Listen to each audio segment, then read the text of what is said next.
Fala pessoal, sejam bem-vindos mais uma vez ao nosso canal. Já te desejo desde já uma excelente sexta-feira, que Deus possa aí abençoar o seu dia. Pessoal, vídeo recheado de informações, já vai colocando aqui nos comentários a cidade que você está nos assistindo. Quero saber onde você está e quero responder cada um de vocês. Pessoal, vídeo recheado aí de informações, as melhores notícias do dia de hoje. Já vai deixando o like aí no canal, no vídeo, vai deixando o like para ajudar a fortalecer o nosso canal e compartilhe esse vídeo ao máximo de pessoas. Pessoal, vale a pena ficar até o final, vídeo excelente, muito aí revelador, e eu trouxe para vocês aí as melhores informações. Sem mais enrolações, bora pro vídeo. Falar de Anitta, mas vamos lá. O Ciro Gomes virou réu agora por violência política de gênero contra uma senadora, a quem chamou de assessora de assuntos de cama.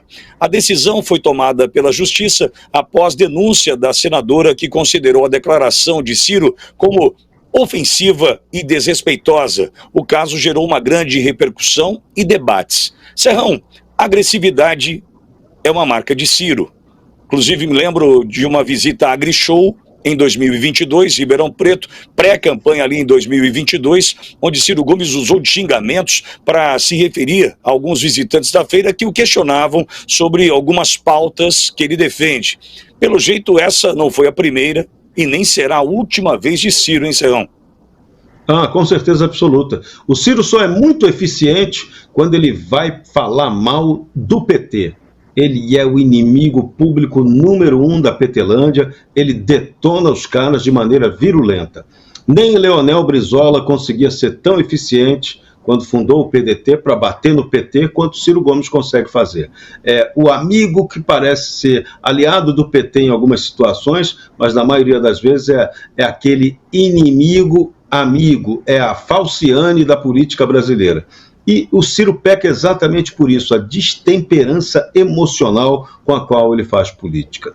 Fala muita besteira, comete agressões absolutamente desnecessárias e mostra que é uma pessoa que, embora tenha um conhecimento técnico da gestão pública, ele tem, isso é inegável, mas na hora da gestão política ele é um elefante em loja de louça. Ele não tem a menor sensibilidade para estabelecer um diálogo, comete muito preconceito, ele tem um machismo latente, e isso incomoda a maior parte do eleitorado, principalmente o eleitorado feminino, que hoje é muito atento a esse tipo de bobagem. Só quem consegue superar ele é Lula.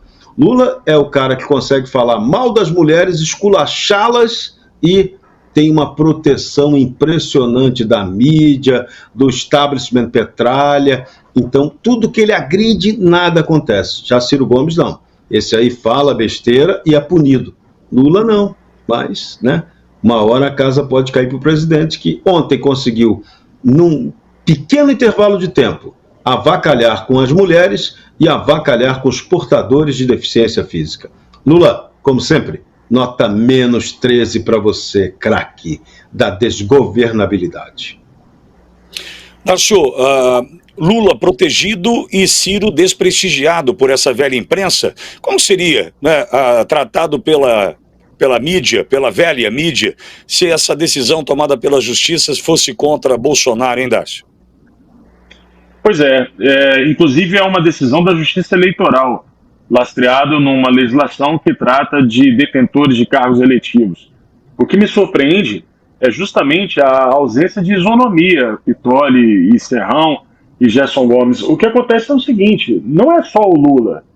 Vamos lembrar aqui que a Júlia Zanata recentemente também foi agredida. Agredida na Comissão de Defesa da Mulher. Agredida também, com palavras, mas foi agredida. A Carla Zambelli, ela foi violentamente agredida na rua e depois em texto por um jornalista, inclusive tratando de questões morais. E a esquerda, aparentemente, tem uma espécie de salvo-conduto, uma carta de imunidade para poder agredir quem quiser, sendo mulher ou homem, seja lá o que for. A grande questão aqui é, será que o Ciro Gomes, se não estivesse fazendo as críticas que vem fazendo ao governo Lula, seria processado e esse processo seria acatado por uma justiça eleitoral por conta dessa legislação? Essa que é a grande pergunta. Porque aparentemente, não importa o que é dito, mas quem diz. E nesse momento, aparentemente, Ciro Gomes se torna persona não grata desse sistema. Então, a grande dúvida que eu tenho é se ainda existe um Estado de Direito no Brasil. Aparentemente não. Eu não estou aqui fazendo nenhuma defesa do Ciro Gomes, não é a primeira vez que ele faz isso, mas antes, quando ele fazia isso, como ele fez em relação a Patrícia Pilar, a função da minha esposa na minha campanha é dormir comigo, vocês vão lembrar dessa declaração, ele disse que ele cometeu esse ato porque ele cresceu numa sociedade machista, ou seja, terceirizou a culpa. Naquela época, nada pegava no Ciro, e hoje passou a pegar. É só isso que eu observo. Ele está fora desse sistema de proteção. Coronel, esse Ciro Gomes ocupa de fato qual posição no tabuleiro político do Brasil hoje? Ele ocupa a posição do nosso saudoso e que já foi escolhido por muita gente como o vilão preferido da nação, que hoje está debilitado, preso, Roberto Jefferson. Por que eu faço essa comparação? O Ciro, ele conhece as entranhas do PT e desse sistema. Lá no estado dele, inclusive, agora ele está brigado com o próprio irmão. Mas eu queria chamar a atenção, Pitoli, eu vou aproveitar a minha situação aqui nos Estados Unidos, de dizer para vocês que ontem, por exemplo, naquele grande evento do Partido Republicano, nós tivemos a palavra do vice-presidente, escolhido hoje, falará o Donald Trump. Mas ele é um senador da República. Veja que havia 2 senadores na disputa pela vice-presidência e um governador. Mas os senadores aqui nos Estados Unidos são somente 2 por estado, e o mandato é somente 6 anos, no Brasil são 8, e a gente tem aquela... E por isso o Serrão falou da importância da eleição de 2026, nós teremos 2/3 do Senado renovado. Mas você sabe, algum de vocês, eu faço esse desafio para vocês na bancada e para a nossa audiência, algum de vocês já tinha ouvido falar em Janaína Freitas, essa senadora da República? Você sabe por que ninguém nunca ouviu falar nessa mulher? E o Ciro diz que a crítica que ele faz é justamente ao fato de que lá no estado dele, essa mulher é uma mulher que não reúne competência de ser uma senadora e pior, na opinião dele, no estado ela faz parte de um esquema de propina que, segundo ele, nenhuma obra acontece no seu estado sem pagamento de propina. E por que eu faço essa comparação com o Roberto Jefferson? Porque num momento como esse, quando a gente vê uma briga intestina, uma briga que reúne pessoas que já estiveram juntos no passado, em momentos em que o Ciro Gomes fechou os olhos para muita, mas muita falcatrua, e ele mesmo diz que ele conhece todos os podres do PT, nós, a população, os seres mortais, os comuns, temos que torcer para quem nessa briga? Temos que torcer para a briga. Ou seja, que nessa disputa até surjam aqueles podres, como o Roberto Jefferson fez ali apontando para o Dirceu, dizendo, sai daí, Dirceu, porque você vai derrubar o Lula. E o Lula disse que não sabia de nada lá no Mensalão. Agora, nesses momentos, veja que no Brasil, uma das maiores excrescências que existe é a nomeação de suplentes para o Senado Federal. Essa senhora, dona Janaína Freitas, na verdade, ela assumiu já como segunda suplente, porque a primeira suplente chamava Augusta Brito, que eu também nunca tinha ouvido falar. Por quê? Porque ela sai do Senado, passa uns diazinhos lá, ganha aquela aposentadoria ali que o Flávio Dino também ganhou, ficando apenas ali menos de um mês no Senado Federal, e aí fazem esse rodízio, e o eleitor que votou em um senador nem sabe quem representa o seu estado. No discurso ontem do J.D. Vance, todas as vezes que ele citava com orgulho o seu estado que ele representava, a multidão que ficava naquele curralzinho ali de cada um dos estados que é representados na convenção, vibravam, gritavam, porque aqui o senador, ele de fato representa o seu estado. Qual é a conexão, por exemplo, que o Randolph realmente tem com o Amapá? Ou com o Sarney, com o Maranhão? Nós sabemos os clãs de famílias, ou o Jader Barbalho lá com o Pará. Como é feita essa conexão nos seus estados? Então, eu quero dizer o seguinte, que essa briga, ela só traz para a gente uma das maiores excrescências que existe no nosso país e que precisa ser alvo da reforma política, que é você eleger um senador e, na verdade, você está elegendo 2 suplentes que você não sabe nem quem são e como chegaram lá e qual foram as articulações políticas feitas para que essas pessoas, num rodízio, assumam um dos cargos mais importantes da República.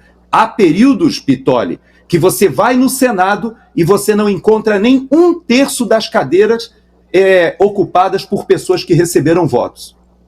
Bom, uma outra pauta diz que a Confederação Nacional da Indústria, CNI, pediu que o Plano Safra da Indústria seja transformado em uma política de Estado e receba, assim, mais recursos. A CNI argumenta que o plano é essencial para o desenvolvimento industrial do país e para a competitividade das empresas brasileiras no mercado global. O pedido foi feito durante um evento que reuniu líderes do setor industrial e representantes do governo. Coronel, existe alguma possibilidade de fato das empresas brasileiras, como estão estruturadas na área trabalhista e tributária, competirem no mercado global, Coronel? Pois é, você vê que a chamada que você fez da matéria, o tal do Plano Safra, ele é importante a gente entender que isso é um trocadilho, ele está entre aspas, né?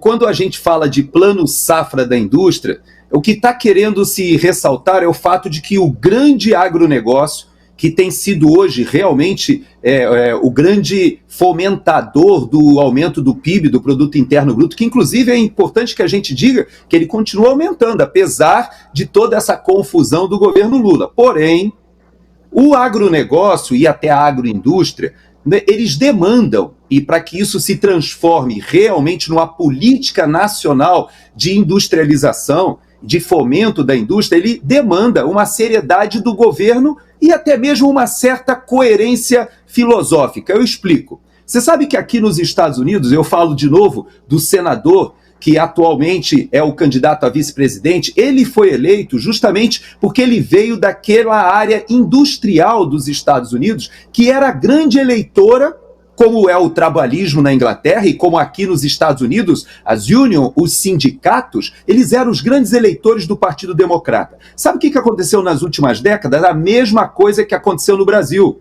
O Lula, quando ele vai para o 1º de maio e pensa que ele vai colocar ali as centrais sindicais e não aparece ninguém, é porque ele não percebeu que toda a política que é feita pela esquerda, ainda eixada na ideia de você defender o trabalhador, solapando o empresário, solapando a indústria, ou seja, você não entende que para gerar o emprego você precisa de um empreendedor, de um trabalhador que está empregado e conectado àquela estrutura que mais emprega, que é justamente a indústria.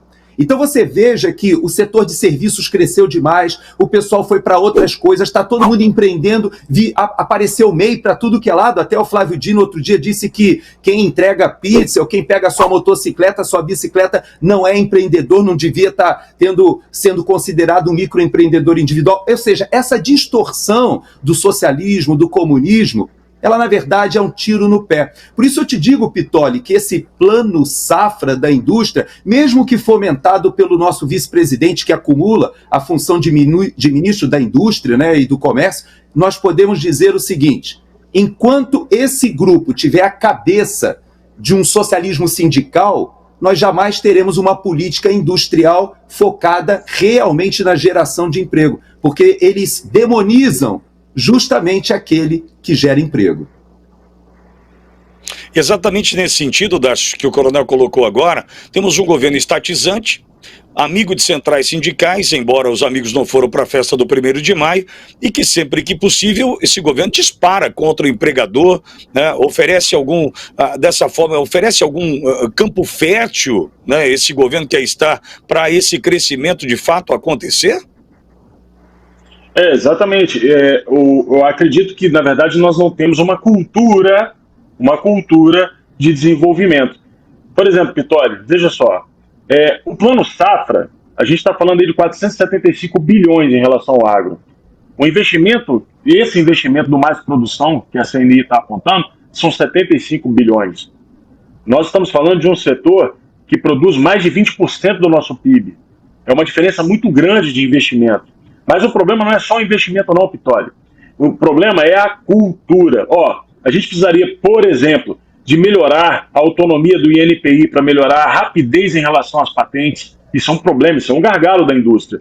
A gente precisa de mexer na legislação, na 1433, lá no seu artigo 26, que trata das compras governamentais, porque isso influencia. Inclusive, esse é um problema da Avibras está indo embora. Se o Exército Brasileiro comprasse da Avibras para exportar, você não tem a dúvida que a Avibras estaria salva. Ou seja, a compra governamental pode influenciar na indústria. Nem vou falar de infraestrutura, de escoamento, de produção, nada disso não. Tem muitas áreas, por exemplo, trazer a ciência, a tecnologia, a educação, as universidades para o desenvolvimento de tecnologia, para que não fiquemos dependendo de tecnologia externa.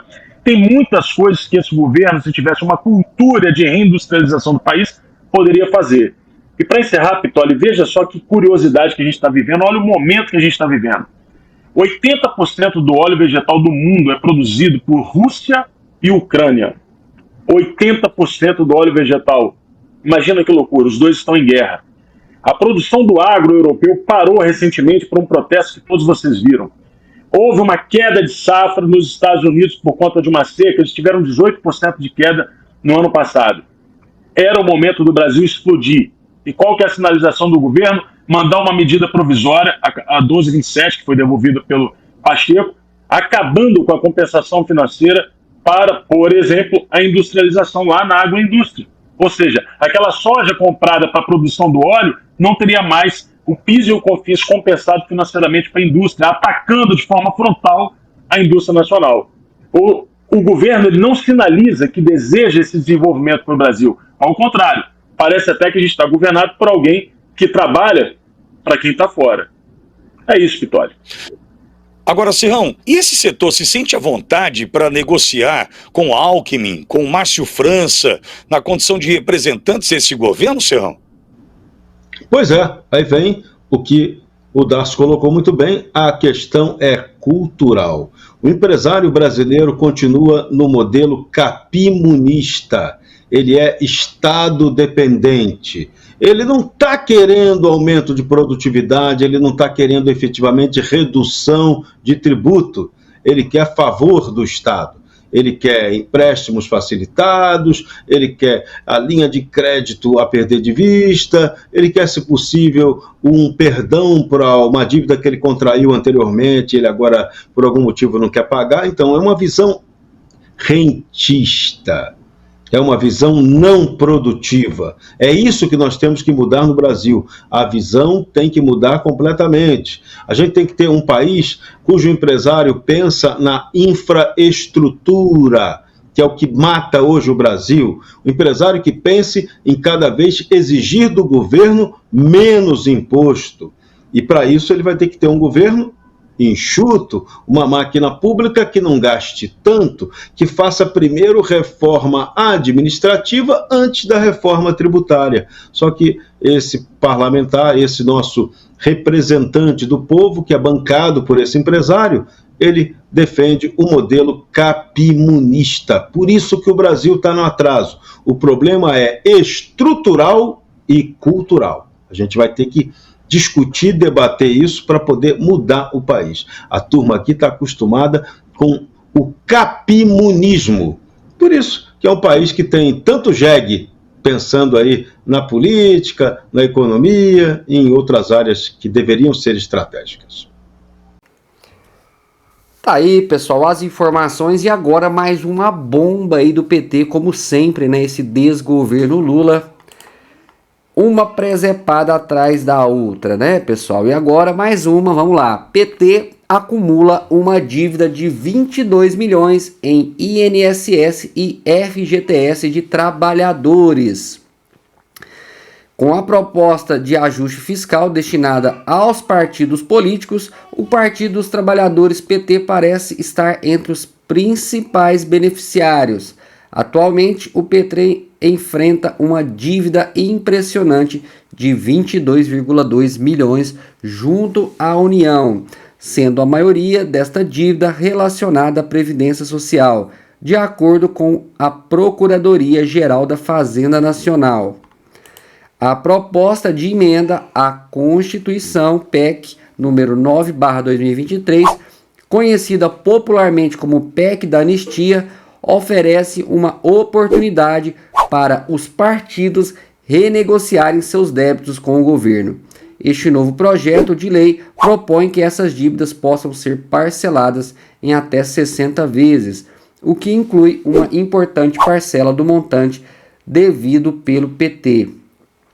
O que é a PEC da anistia e como ela funciona? A PEC da anistia foi aprovada recentemente pelos deputados e agora segue para avaliação do Senado. O texto prevê a anulação de diversas dívidas dos partidos políticos, exceto aquelas relacionadas à Previdência, que poderão ser parceladas. O objetivo é sanar as pendências financeiras acumuladas pelas legendas, uma vez que detém imunidade tributária conforme estipulada a Constituição. Tá aí o PT, né, com mais uma dívida, e quem vai pagar isso é o povo brasileiro. Não tá aí, né, o Taxade colocando imposto aí nas costas da população brasileira, né? Virou um meme mundial. E essas dívidas acumuladas do governo do PT, né, do Lula, claro que quem vai pagar a conta somos nós, né? Pagadores de impostos. Infelizmente. É como se fosse assim, o PT vai lá, faz uma dívida, aí ele não tem dinheiro para arcar, e ele começa a aumentar os impostos para sanar essas dívidas criadas, né? Vamos para outra informação, e agora falando aí do Tarcísio, pessoal. O Tarcísio abre consulta pública sobre escolas cívico-militares. A Secretaria Estadual de Educação de São Paulo lançou a segunda etapa da consulta pública para discutir o avanço nas transformações das escolas em cívico-militares. Essa movimentação visa envolver não só diretores, como já ocorreu na fase anterior, mas também a vasta comunidade escolar, que inclui professores, funcionários, pais, responsáveis e alunos acima de 16 anos. A consulta pública, que se estende até 31 de julho, coletará as opiniões de diversas partes da comunidade educacional. As informações adquiridas serão examinadas cuidadosamente a partir do dia 1º de agosto, com resultados previstos para serem divulgados na segunda metade do mesmo mês. O governador Tarcísio de Freitas sustenta o plano de implementar a medida em 45 instituições até o ano de 2025, com o objetivo a longo prazo de alcançar 100 escolas. Qual é o objetivo das escolas cívico-militares propostas pelo governo? O projeto das escolas cívico-militares não apenas busca integrar princípios militares de disciplinas e respeito dentro do ambiente escolar, mas também garantir a continuidade do currículo oficial paulista. Este modelo é apontado pelo governo atual como uma ferramenta para melhorar a qualidade da educação, assim como para fortalecer a ordem e o civismo entre os estudantes. O que acontece se houver mais interesse do que vagas disponíveis? Caso a demanda supere o número de 45 escolas disponíveis para a transformação inicial, a Secretaria de Educação adotará critérios rigorosos para a seleção das escolas elegíveis. Esses critérios serão transparentes e objetivarão atender a áreas com maior necessidade de reestruturação e impacto educacional positivo. Tá aí o Tarcísio, né? Como sempre, mandando ver nas escolas cívico-militares no estado de São Paulo. E isso a gente sabe que, né, os ministros do STF tentando de todas as formas aí barrar essas escolas de alguma forma, né, pessoal? E o governo do Tarcísio sempre atento às necessidades e, lógico, né, pessoal, a organização aí que essas escolas cívicos militares proporcionam para a sociedade, né? Totalmente diferente aí das escolas, na sua grande maioria no país, as escolas cívico-militares, elas têm uma organização e respeito, né? Acima de tudo, respeito aí com alunos e professores. Vamos para outra informação e agora falando do Joe Biden, pessoal. Joe Biden, né? O jornal americano crava que Biden deve anunciar desistência neste fim de semana. Joe Biden, que já está doente, que já está com uma idade avançada, que está com Covid-19, provavelmente deve abandonar aí a corrida presidencial. Aos 81 anos, Joe Biden, atual presidente dos Estados Unidos, parece estar enfrentando um momento decisivo em sua carreira política. Recentemente, fontes de um conhecido portal americano, Axios, sugeriram que Biden estaria considerando desistir de sua campanha à reeleição. Essa informação chega em meio a debates sobre sua capacidade de liderança, após um desempenho questionável em um debate da CNN e algumas gafes em discursos públicos. Embora o presidente tenha mantido sua campanha até o momento, com afirmações públicas de que se manteria na corrida, o cenário parece incerto. Líderes importantes do Partido Democrata, incluindo Chuck Schumer e Nancy Pelosi, já manifestaram preocupações, sugerindo que sua permanência na disputa poderia comprometer a reconquista do controle da Câmara dos Representantes nas eleições de novembro.